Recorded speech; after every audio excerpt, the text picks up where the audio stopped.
별세 목회 주창자인 이종표 목사님이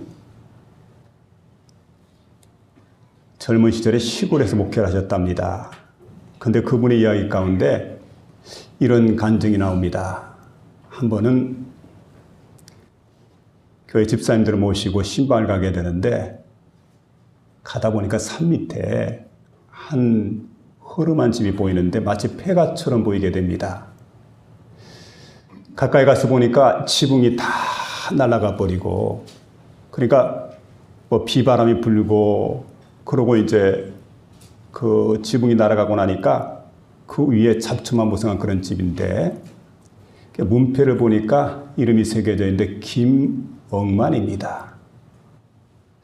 그래, 이름이 특이해서 집사님들에게 물었답니다. 여기 지금 주인 이름이 김억만 씨가 맞습니까? 맞다고. 그럼 그 이름을 누가 지었습니까? 할아버지가 이름을 지었지요. 근데 이름이 좀 특이하지 않습니까? 억만. 그래서 또 물어본 겁니다. 근데 왜 억만이라고 지었냐고. 그랬더니 이 여집사님들이 대답하기를, 원래 이분의 부친 되시는 분이 아주 술을 좋아해가지고 그냥 완전 가산을 다 탕진해버리고 거지처럼 살았거든요. 그러니까 손주만큼이라도 정신 차리고 잘 살으라고 억만금이라고 그러잖아요. 억만. 그래서 이름을 김억만이라고 지어줬답니다. 그럼 그 사람이 부자로 잘 살았습니까? 부자로 잘 살긴요. 부전자전이라고 아버지처럼 평생 슬퍼 마시고, 그래서 아버지는 개망나지처럼 살았고 아들은 사람굿이라지 못하니까 이 결혼을 했는데 얼마 전에 부인도 집을 나가지고 완전히 이 집이 그야말로 폐가망신한 집이라고. 목사님 가만히 얘기 들어보니까 이름은 김억만인데 삶은 엉망이에요. 엉망. 김억만이구나. 그러고 발길을 돌려서 신방하려고 그러는데 성령께서 마음속에 감동을 주십니다. 사랑하는 종아, 네가 목사잖아. 근데 왜 그냥 지나가려고 그러느냐? 들어가서 전도하라고. 그래, 발길을 돌려가지고 집으로 들어갔습니다. 그리고 김 선생님 계십니까? 하고 노크를 했더니 안에서 인기척이 납니다. 그리고 조금 있다 문이 열리게 되는데 그분의 모습을 딱 보는 순간에 진짜 엉망입니다. 페인도 이런 편이 없어요. 근데 이제 참 한 번도 자기 집에 사람이 찾아오지 않고 누가 방문해 주겠어요. 그런데 점잖게 차려입은 신사 한 분이 턱 앞에 서 있는데 아주 공손하게 김 선생님 하고 부르게 되니까 마음이 녹아진 거예요. 세상에 이렇게 고마울 수가. 그러면서 복음을 쭉 전하고 있다가 마지막으로 이제 한마디 합니다. 이번 주일날 교회를 좀 오시라고. 그러니까 얼마나 감지덕지예요. 그래서 이분이 이제 응급결이 대답합니다. 교회 갈게요. 교회 갈게요. 그리고 목사님이 이제 신방전도가 함께 나오는데 그 여집사님들 하시는 말씀이, 목사님, 저 사람 말은 절대 믿어서는 안 됩니다. 삶도 엉망뿐만 아니라 말하는 것도 엉망이라고. 믿으면 안 된다고. 근데 주일이 턱 돌아왔는데요. 주일날 정말로 교회를 나왔대요. 그리고 그때부터 삶이 변화가 되기 시작을 합니다. 그러니까 집을 나갔던 부인이 한 달 만에 돌아왔는데 왜 돌아왔느냐? 소문을 들어보니까 남편이 변했다더라. 어떻게 변했냐 물으니까 예수 믿고 변했다더라. 그래서 집을 나갔던 아내가 돌아오면 서서히 그 집안이 회복되기 시작하더라는 거예요. 여러분, 그렇습니다. 내가 그리스도 예수 안에 있으면 새로운 피조물이죠. 예수를 믿으면 반드시 삶 속에 변화가 있어야 돼요. 소금 먹은 사람은 입이 짭니다. 그럼 물을 마시게 돼 있어요. 내 마음속에 그리스도 예수가 들어오게 되면 나도 모르는 사이에 변화가 일어난다는 사실입니다. 우리 모두에게는 이름이 있습니다. 사회적인 이름 가운데 보면 대통령도 계시고 또 국무총리도 있고 국회의원도 있고 회장도 있고 사장도 있고 교회도 보면 장로님, 권사님, 집사님, 찬양대장 또 구역장 여러 종류의 사람들이 있습니다. 집에 가서 보면 아버지, 어머니, 언니, 오빠, 동생 이런 사람들 다 있어요. 그럼 우리가 생각해 볼 때 여러분 다 같이 어떤 이름으로 내가 불려지는가가 중요한데 그 이름에 합당한 삶을 살아야 돼요. 그러니까 형님이면 형님 다 와야 돼요. 언니면 언니 다 와야 돼요. 그렇지 않습니까? 대통령이면 대통령 다 와야 돼요. 내가 어떤 이름으로 불려지고 있느냐 그리고 어떤 삶을 내가 살았느냐가 정말 중요한데 그 삶에 대한 내가 책임을 져야 이름에 대한 책임을 져야 되겠죠.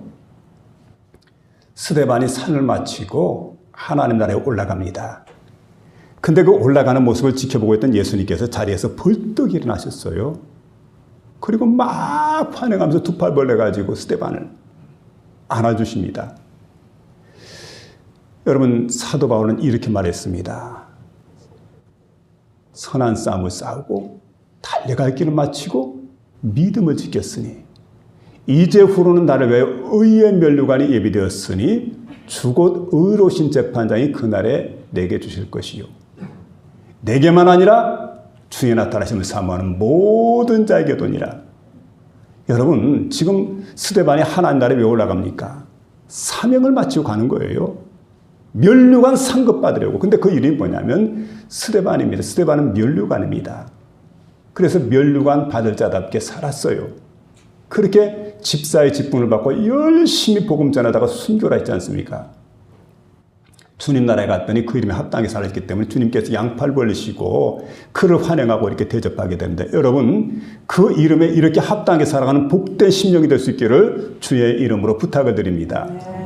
그래서 오늘 본문의 말씀 제목을 뭐라고 했냐면 내 이름이 무엇이냐 따라합시다. 내 이름이 무엇이냐.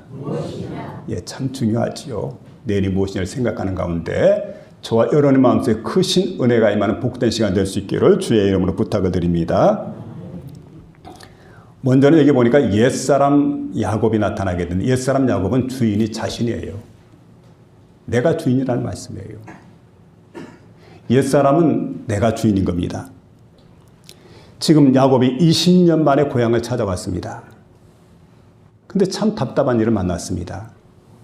무슨 얘기냐면 그 20년 전에 헤어졌던 형님 에서와 만나야 되는데 근데 들려오는 얘기를 들어보니까 에서가 지금 많은 군사를 거느리고 오는데 400인의 군사를 거느리고 온다는 거예요. 지금 완전 무장을 해가지고 지금 그 자신에게 쳐들어오게 되는데 생각해보니까 이게 기가 막힌 일이에요. 그런데 야곱은 아직까지 어떤 생각을 하냐면은 여러분 옛사람이죠. 그러니까 자신의 방식대로 자신의 경험대로 자신의 능력대로 이 모든 걸 동원해가지고 형님을 지금 방비하려고 하는 어찌됐든 간에 형님과의 만남을 내가 피해야 되겠다.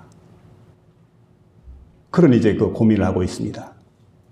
자, 그리고 형님을 내가 만나게 될 때 어떻게 하면 형님 마음을 갖다 누그러뜨릴 것인가 깊이 생각하고 지금 연구를 하게 되는데 만나지 않을 수는 없을 거 아니에요. 이제 어차피 여기 고향에 돌아오게 되니까. 근데 형님에게 맞아 죽지 않아야 될 텐데 어떻게 하면 내가 살아남을 수 있을까? 지금까지 여러분 약삭빠르게 살아왔습니다. 인간의 욕심을 가지고 살아왔습니다. 잔꾀를 부리며 살아왔습니다. 근데 그 옛사람, 옛 삶의 방식을 갖다 그대로 고수하고 하나도 버리지 않고 지금도 똑같은 그 모습으로 지금 형님에게 나가고 있는 그러한 에서의 모습을 여기서 우리가 발견할 수가 있습니다. 여러분 얼마나 인간적인 꼼수를 많이 썼는지 참 간교하고 그리고 그야말로 이제 그 한심한 그런 모습인데 에서의 마음을 갖다 내가 달래기 위해서는 물질 공세를 해야 되겠다. 이렇게 생각을 했습니다. 그리고 자신의 가축들을 지금 헤아려 보니까 많은 가축들 이끌고 왔는데 그 중에서 형님 에서에게 주기 위해서 뇌물 공세를 하는 겁니다.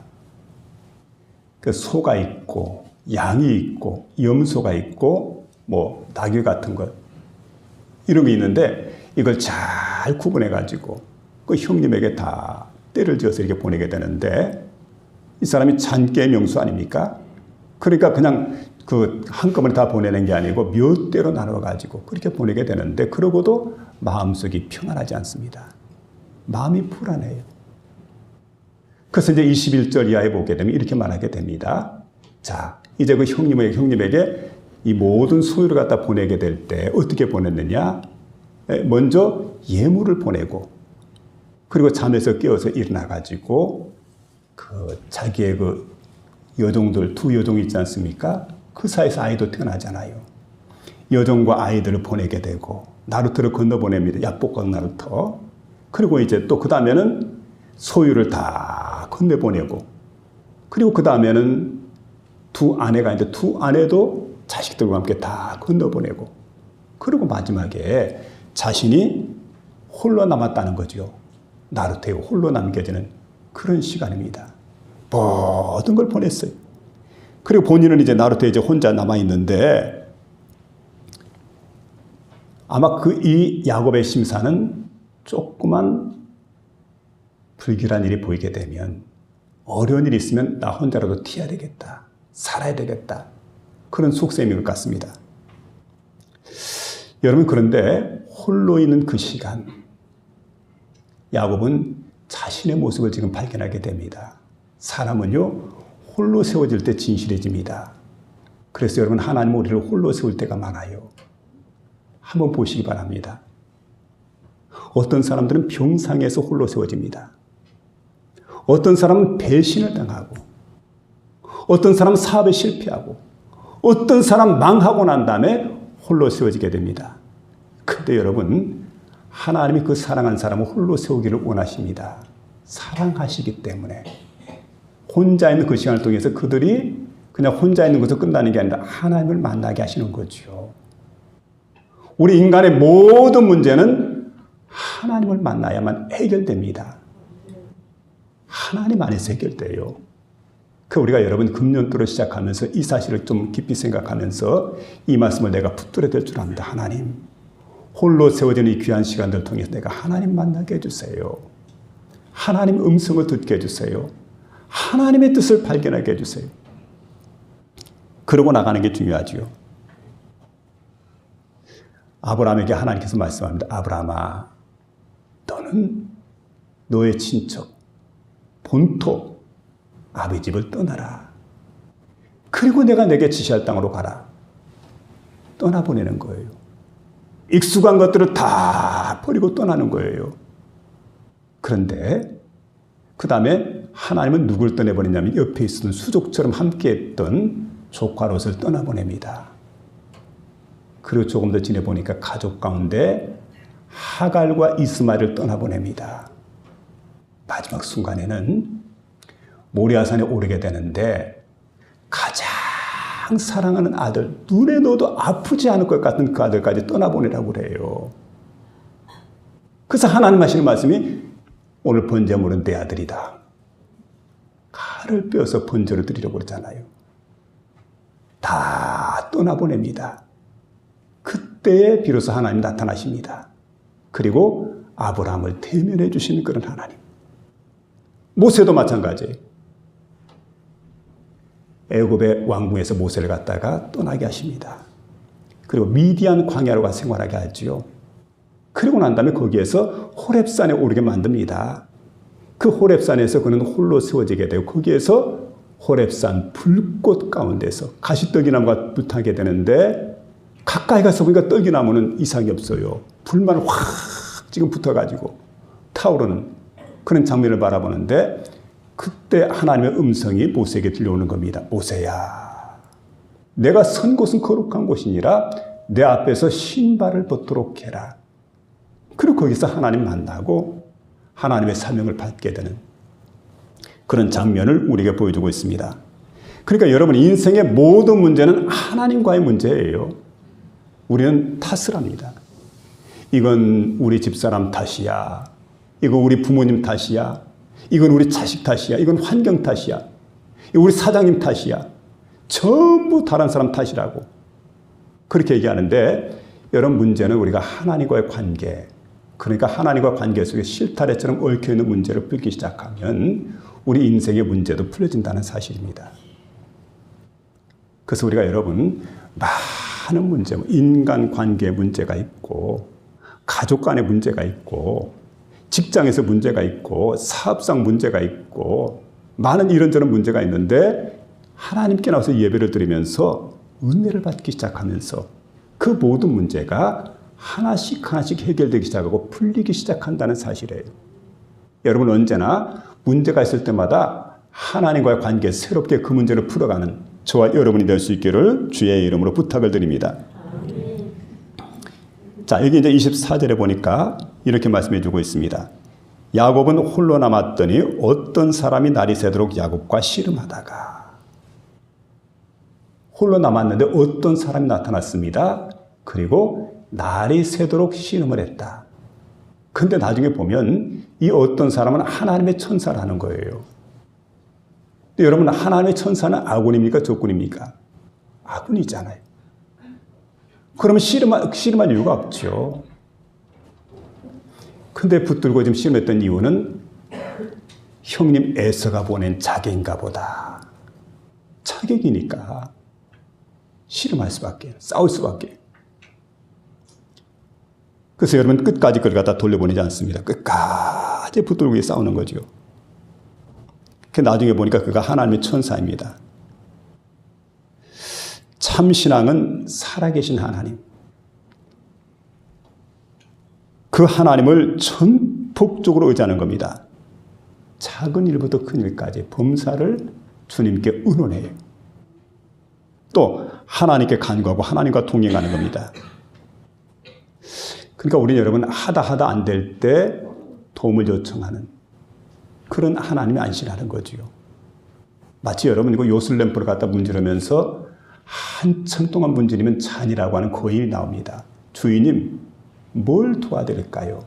하나님은 그런 분이 아니에요. 심부름센터 직원이 아니라는 말씀이에요. 하나님은 119 구조대원이 아닙니다. 왜 이렇게 생각했습니까? 주종관계가 뒤바뀌어졌기 때문에 그래요. 하나님은 우리 인생의 주인이라는 사실입니다. 나는 하나님의 종이다. 여러분 이 사실을 우리가 깊이 인식하며 살아야 됩니다. 미국에서 가장 유명한 보물이 있답니다. 그게 뭔가 하고 보니까 에이브람 링컨 대통령이 노예 해방령을 내립니다. 그리고 노예 해방 선언문에다 사인하게 되는데 그때 사용했던 그 만년필이 미국에서 최고로 귀한 보물이래요. 우리나라 보물 1호는 남대문입니다. 그럼 세계적인 보물은 뭘까요? 세계적인 보물은 아시겠습니까? 세계적인 보물은 우리 성경에서 보니까 법궤가 나와요. 유대인들이 생각할 때 세계적인 보물은 바로 법궤다. 그래서 그들은 양파론을 주장하게 되는데 온 세상의 중심 국가는 바로 어느 나라냐? 이스라엘이라는 거예요. 그럼 이스라엘의 중심은 어디냐? 예루살렘의 중심은 어디냐? 하나님의 성전. 하나님의 성전의 중심은 지성소다. 지성소의 중심은 하나님 여호와의 법궤다. 여러분 성경에서 소중히 여기는 것 하나님 법궤고 이스라엘 백성들이 최고의 가치가 있는 보물로 여기는 게 바로 하나님 법궤라는 거죠. 그런데 여러분 그 법궤를 둘러싸고 있는 집이 뭡니까? 이게 바로 성막, 회막이라고 그래요.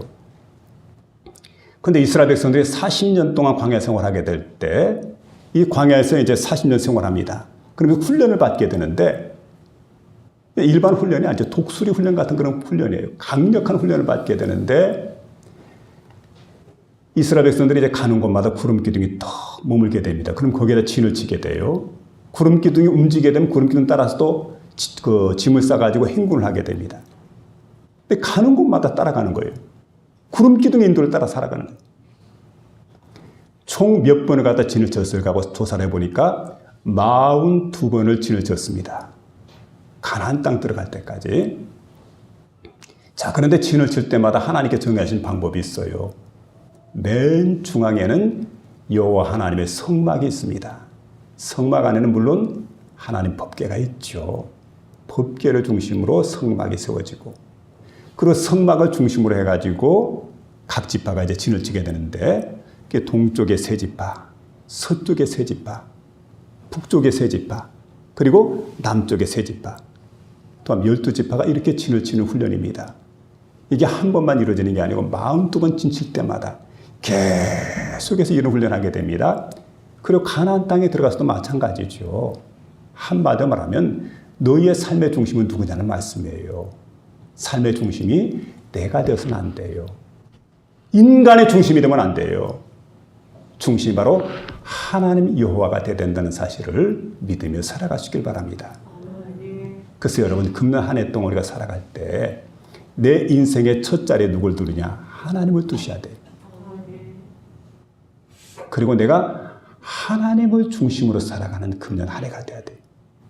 신앙생활 하면서 내 멋대로 살면서, 내가 원하는 대로 살면서, 하나님 따라와 주세요. 내가 원하는 거 왜 이루어지지 않습니까? 막 그러면서 투덜거리고 불평하고, 하나님 도대체 내게 해준 게 뭐가 있습니까? 이러고. 잘못된 신앙이에요. 왜 그렇습니까? 중심이 내게 있는 거예요. 내게. 여러분, 중심이 내게 있는 게 아니고 여호와 하나님께 있는 복된 심령이 될 수 있기를 주의 이름으로 부탁을 드립니다. 그 다음에 여기 보니까 두 번째는 자신의 고집과 방식이 끼어져야 된다는 말씀입니다. 여기 보니까 야곱은 지금까지 인간과 겨루어서 항상 이겨왔어요. 한 번도 진 적이 없습니다. 남들을 항상 넘어뜨리며 살았습니다. 그래서 야곱과 씨름해서 넘어지지 않은 사람은 한 사람도 없어요. 우선 그의 형을 넘어뜨리고 장자권을 빼앗지 않습니까? 그의 아버지를 속여가지고 멋지게 축복권을 빼앗아옵니다. 그리고 그렇게 자신보다 훨씬 한 수 위였던 라반까지 마지막에 따돌리고 그의 재산까지 빼앗아오게 됩니다. 그러니까 야곱은 언제나 씨름할 때마다 남을 넘어뜨리고 승리했던 그런 장본이었는데, 오늘은 씨름의 대상이 바뀌었습니다. 그걸 몰라요, 야곱이. 내 이래도 평생 씨름해가지고 한 번도 져본 적이 없다. 그러고 이제 자신은 언제나 씨름의 승자로만 생각을 하고 오늘 씨름을 툭 하게 되는데, 임자를 제대로 만난 거예요. 그분이 누굽니까? 하나님의 천사인데 결국은 여러분 하나님이시죠. 하나님이 턱 하고 그에게 씨름을 걸어온 겁니다. 씨름을 하게 되는데 여러분, 자신이 이길 만한 승산이 없지 않습니까? 그런데 문제는 뭐냐면 삿발을 놓지 않는 거예요. 끝까지 붙들고 매달리는 겁니다. 그때 어떻게 합니까? 이 하나님의 천사가 야곱을 갖다가 이대로 두지 않습니다. 환도뼈를 쳐버렸습니다. 그때 환도뼈가 부러졌다는 것, 위골되었다는 것. 이게 바로 야곱입니다. 그래서 이제 그를 무력화시킵니다. 여러분, 자신의 방식과 고집은 끼어져야 돼요. 그래서 환도뼈를 부러뜨린 겁니다. 아르헨티나에 한 목사님이 있는데 목사님이 사역을 합니다. 근데 이분이 어느 날 성경을 떠기는데 마태복음 7장 21절입니다. 나더러 주여 주여 하는 자마다 천국에 들어갈 것이 아니요 하늘에 계신 내 아버지의 뜻대로 행하는 자라야 천국에 들어간다. 이 말씀을 떡 읽고 있는데 갑작스럽게 이런 음성이 들려오더랍니다. 너 그런데 나더러 주여 주여 하는데 주님 주님 하는데 근데 한번 생각해봐라. 너 내 말에 순종한 적이 있느냐? 내 말대로 했느냐? 깜짝 놀랐대요. 생각해보니까 하나님 말씀에 순종하지 않았는데 주여 주여 하거든요. 주님이라는 말이 뭘까요? 내 인생의 주인이시라는 사실 아니겠습니까? 내 모든 소유물의 주인이 되시는 분, 그분은 바로 주님이시다. 이렇게 우리가 고백을 해야 되는데 우리도 곧장 주여 주여 합니다. 그 말을 잘 사용하는데 문제는 뭐냐면 내가 내 고집대로 살아간다는 거예요. 내 방식대로 살아갑니다. 삶의 스타일에 전혀 변화가 없어요. 난 깨어지지 않았습니다. 난 옛사람 옛 방식대로 살면서 내 인생의 주인이 바로 당신입니다. 이렇게 고백한다는 거예요. 말로는 잘하는데 삶 속에 변화가 없다는 거죠. 이분이 교인들을 다 불러 모았고 교인들에게 이렇게 이야기를 합니다. 여러분, 우리가 세상을 살다 보면은 주님의 이름을 함부로 남용할 때가 많습니다. 우리 모두 하나님 앞에 청직합시다. 정말 주님하고 우리가 하나님께 고백을 하는데, 하나님 부르는데 여러분의 주인이 되십니까? 여러분의 삶의 소유주가 되시는 분이 바로 그 주님이십니까? 모든 걸 주인 되시는 분이 주님이라고 생각을 합니까? 만일에 그렇지 않다고 한다면은 지금부터 그 이름을 부르지 마세요.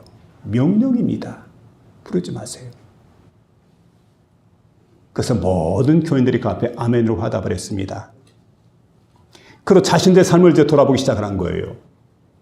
그리고 생각해 보니까 정말로 주님이라고 하는 이름을 많이 부르는데 주여 주는 많이 하게 되는데 주님과 상관없는 내가 주인이 된 인생을 살았던, 그래서 그들이 하나님 앞에 정말로 회개를 하고 돌아서기 시작을 하고 주님 중심으로 삶의 방식을 바꾸기 시작을 합니다. 삶 속에 놀라운 변화가 일어나기 시작했다는 거죠. 그럴 때 교회가 바로 되는 교회가 되는 거예요. 성도가 바로 되는 성도가 되는 거예요. 오늘 이 말씀을 들으면서 여러분, 내가 주님이라고 고백만 하지 마세요. 주여라고 부르기만 하지 마세요. 삶 속에 진정한 변화가 있어야 돼요. 내 모든 소유물의 주인이 누구냐? 내 삶의 주인이 누구냐 말이에요. 그분이 하나님이 되실 때 드디어 우리는 주여 하고 부를 만한 자격이 있다는 거예요. 여러분, 그렇게 믿으며 살아가는 저와 여러분 될 수 있길 바라고, 우리 인간의 고집이 깨어질 수 있길 바랍니다. 인간의 삶의 방식이 깨어질 수 있길 바랍니다. 그래서 오늘 우리 모두가 이렇게 변화가 되는 놀라운 역사가 일어날 수 있기를 주의 이름으로 부탁을 드립니다. 세 번째는 야곱의 변에서 이스라엘로 바뀌어집니다. 이름이 바뀌어졌죠. 따라합시다. 야곱이 이스라엘로 변해야 합니다. 변해야 돼요. 52세가 된 어떤 분인데 갑자기 실명을 했습니다. 그런데 설상가상으로 부인이 세상을 떠났습니다. 근데 또 자신을 반대했던 사람은 자신을 감옥에 집어넣습니다. 그러니까 모든 소망을 다 잃어버리고 완전 절망 속에 빠져있는, 그러니까 주변의 사람들이 말합니다. 저 사람은 절망하다가 자신의 신세를 한탄하고 결국은 죽게 될 거야. 근데 그 감옥에서 절망하고 신세 한탄하고 죽게 된 것이 아니고 오히려 거기에서 역경과 고난을 잘 극복을 하게 되고 그가 65세가 되더니, 그러니까 13년이 지났죠. 불후의 명작, 그러면 신라권이라고 하는 책을 갖다가 저술하게 되는데, 그가 그 유명한 존 밀턴이라는 사람입니다. 밀턴의 신라권이 있죠. 이렇게 해서 신라권이라고 하는 작품이 탄생을 하게 된 겁니다. 그분이 이렇게 얘기를 하게 돼요. 참으로 인생이 불행한 것은 왜 불행하냐? 앞을 보지 못해서 불행한 것이 아니라 안 못 보는 거야 문제가 아니다. 정말 불행한 것은 걸림돌에 걸려서 넘어져가지고 스스로 절망하고 좌절하고 포기하는 것, 그게 바로 불행한 삶이다. 이렇게 말하고 있습니다. 여러분, 그는 바로 그 걸림돌에 걸려서 넘어졌지만은 새롭게 그의 인생을 디딤돌로 바꾸었습니다. 오늘 본문에 보니까 야곱은 절망하는 그런 상황 가운데서 여러분 끈질기게 하나님을 찾고, 그리고 이제 자기가 찾아온 사람이죠. 하나님의 천사한테 끝까지 붙들고 아마 나중에 이제 발견할 것 같아요. 이분이 하나님이다. 하나님의 사자라는 것, 하나님 천사라는 것. 당신 내게 축복해 주세요. 당신 내게 축복해 주세요. 나 축복해 주자면 절대 당신도 올 수가 없습니다. 그리고 끝까지 그를 붙들게 됩니다. 근데 그때 야곱의 환도뼈를 쳐버립니다. 무슨 얘기입니까? 인생을 네 생각대로 살지 마. 네 방식대로 살지 마. 너 인생의 방향을 바꿔야 내가 복을 받을 수가 있어. 이제는 내 중심이 아니라 하나님 중심으로 나가야 돼. 그리고 환도뼈를 부러뜨렸습니다. 그 순간 그가 세 가지가 달라졌어요. 세 가지 복이 그에게 임하게 되는데 먼저는 이름이 바뀌어졌다는 사실입니다. 새 이름을 받았는데 28절에 보니까 그 사람이 이르되 내 이름을 다시는 야곱이라 부를 것이 아니요 이스라엘이라 부를 것이니라. 이는 내가 하나님과 겨루어, 그러죠? 하나님과 겨루어, 하나님과 사람으로 더불어 겨루어 이겼음이니라. 그래서 너 이름을 갖다가 더 이상 야곱이 아닌 이스라엘로 바꾸도록 해라. 근데 여러분, 이스라엘이라고 할 때 엘은 하나님입니다. 이스라엘 때 원어에 보니까 이스라엘이라고 하는 말은 세라, 사라죠. 사라라고 하는 말은 통치하다. 어떻게 통치합니까? 황태자처럼. 그리고 또 한 가지는 싸워서 이기다. 이런 뜻이에요. 그러니까 여러분, 하나님과 씨름해서 이기어서 황태자가 된 사람. 얼마나 영광된 이름이란 말이에요. 구약에 어떤 사람이 이런 이름을 받았습니까? 그래서 그 이름을 받은 사람이 바로 야곱입니다. 영광된 이름으로 이름을 바꿔줬어요. 또 그뿐만 아닙니다. 이렇게 이름을 바꿔주시면 그가 섬기는 나라가 훗날 이스라엘 나라로 이렇게 바뀌어지게 되는 엄청난 복을 받게 되죠. 그런데 신약 시대를 살아가는 저와 여러분의 똑같은 이름이 있습니다. 그 이름이 뭘까요? 하나님의 자녀라는 이름입니다. 영접하는 자, 곧 그 이름을 믿는 자들에게는 하나님의 자녀가 되는 권세를 주셨으니 이는 혈통으로나 육정으로나 사람의 뜻으로 나지 아니고 오직 하나님께로부터 난 자들이니라. 요한복음 1장 12절에 이렇게 말씀해 주고 있는데, 여러분, 저와 여러분이 그래서 하나님의 자녀가 되었는데 하나님의 공주가 되고, 하나님 왕이시니까 우리는 하나님의 공주가 되고 하나님의 왕자가 되는 줄로 믿으시기 바랍니다.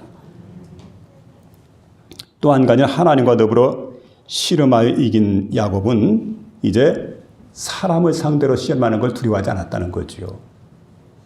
하나님과 씨름해서 이겼다고 하면 사람은 걱정할 거 아니에요. 사람과 씨름은 이제 백전백승입니다. 만일에 여러분, 제가 씨름을 잘 못합니다만은 만일에 이만기 선수를 제가 제압을 했다. 그러면 장목에서 씨름하는 거 걱정하지 않을 거예요. 이만기도 높였는데 누가 걱정해? 여러분, 바로 그런 얘기죠. 오늘 하나님과 씨름에서 승리했던 야곱이 다음 씨름 상대가 누굽니까? 에서입니다. 에서가 지금 400인의 군사를 거느리고 강력하게 무장을 해가지고 지금 야곱에게 지금 다가오고 있습니다. 점점 다가오고 있는데 이때 야곱은 환도뼈까지 부러졌습니다. 제대로 걷지를 못해요. 발을 질질 끌고, 그리고 이제 지팡이를 짚고 노인처럼, 그리고 이제 형님을 맞이하기 위해서 나갑니다. 형님이 보니까 이상한 꼴이잖아요. 몰골이 보니까 형편없습니다. 그런데 가까이 다가오더니 그 형님 앞에 무릎을 쪼아리고 엎드려 절을 하게 되는데 계속해서 절합니다. 그러니까 그 마음속에 미워했던 마음, 무장이 해제가 되는 거예요.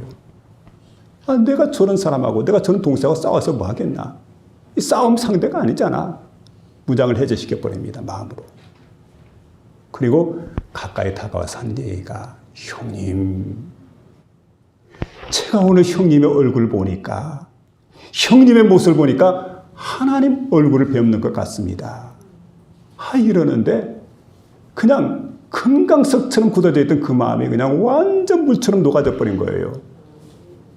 그리고는 동생을 와라 끌어안게 되지요. 그리고 그 마음이 옛날로 돌아가는 겁니다. 의 좋은 형제로 살았던, 분쟁이 일어나기 전 정말 어린 시절, 아버지 이삭, 어머니 리브가와 함께 행복하게 살았던 그 시절의 의 좋은 모습으로 돌아갔다는 거죠. 그래서 생각해 보세요. 여기 지금 두 사람 씨름해가 누가 이긴 겁니까? 에서가 대승을 거두고 야곱이 지금 큰 그야말로 이제 뭐 굴욕을 당하는 것은 이렇게 보이지만 그렇지가 않죠. 여러분, 야곱이 이렇게 변하게 될 때 에서의 금강석처럼 묻었던 마음이 녹아지게 되고 원수시했던 그 마음이 사라지게 되고 그 원수를 막 친구로 삼아버리고 말이죠.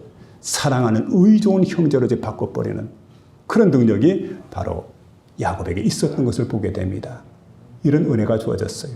그 다음에 세 번째는 하나님께 담대히 나가신 자격을 받게 되는데 29절 30절에 보니까 이 사람에게 물어요. 당신 이름이 뭡니까? 당신이 도대체 누굽니까? 정체를 밝히세요. 그런데 정체를 밝히지 않고 떠나가 버립니다. 그리고 수천 년의 세월이 지나고 난 다음에 마태복음 1장 21절에서 정체를 밝히게 되는데 이렇게 말하게 됩니다. 아들을 낳으리니 이름을 예수라 하라. 이는 그가 자기 백성을 그들의 죄 가운데서 구원할 자이심이니라. 이렇게 말씀해 주고 있어요. 그분이 누굽니까? 바로 구약의 천사로 나타나신 신약의 그리스도 예수이십니다.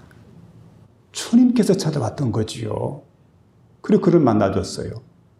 이제 그는 여러분 그 주님께 자식의 이름을 부를 정도로 담대한 그런 마음을 가졌는데 주님이 떠나갔어요. 그리고 난 다음에 또 생각해 보니까 이분은 바로 하나님 천사가 아니라 주님이셨구나. 그래서 여기 보면 분이엘. 엘은 하나님 아닙니까? 분이라고 하는 말. 파나죠, 파나. 얼굴입니다. 하나님 얼굴을 배웠는데 내가 죽어야 마땅한데 죽지 않았구나. 하나님 은혜로 산 거죠. 그래서 그곳 장소 지명 이름을 가리켜서 분이엘로 이렇게 부르게 됩니다. 여러분, 이처럼 여기에서 하나님을 만난 거예요. 하나님의 놀라운 은혜를 체험한 겁니다. 그러고도 하나님 은혜 가운데 그가 생명을 부지하게 되고 그곳 이름을 분이엘로 명하게 되는. 그래서 여러분 오늘 귀한 시간에 하나님 말씀을 들으면서 우리 모두가 우리에게 주어진 이름이 있습니다. 주님 우리에게 이름을 묻습니다. 내 이름이 뭐냐? 여러분 이름을 하나님 앞에 구하면서 그 이름에 합당하게 살아가는, 이름답게 살아가는 저와 여러분 모두가 될 수 있기를 주의 이름으로 축원합니다.